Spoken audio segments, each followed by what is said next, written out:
Hi everyone. Today we are going to learn practical number 9.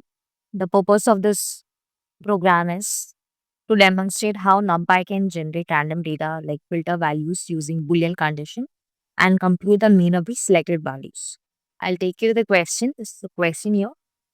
The code is import NumPy as NP. We have already learned it before also.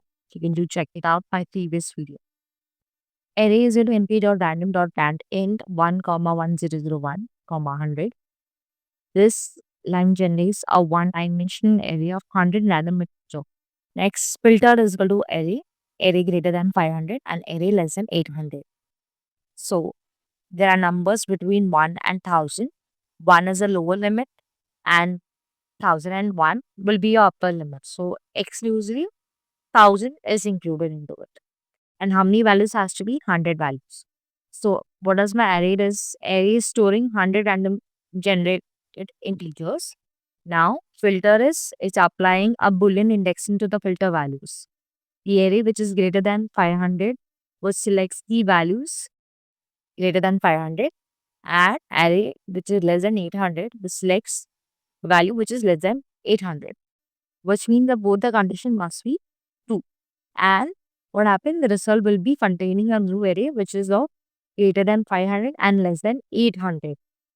Next, we have mean underscore value is equal to filter dot mean. This calculates the average of the filter values using NumPy's mean function. Next, print original array slash n array, which displays the complete randomly generated array. Next, we have print slash n filter values 500 less than x less than 800 slash n filter.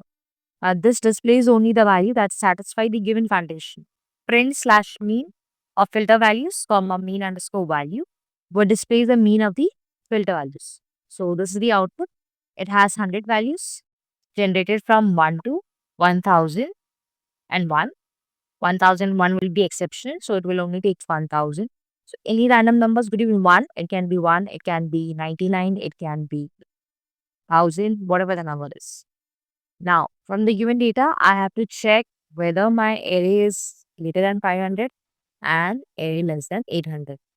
Both the condition needs to be applied, both the condition need to be true, and then accordingly I'll be getting the filter values.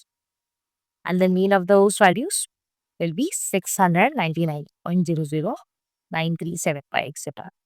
So that is how your practical number 9 is. I hope you all have understood the topic of practical number 9. Thank you for watching.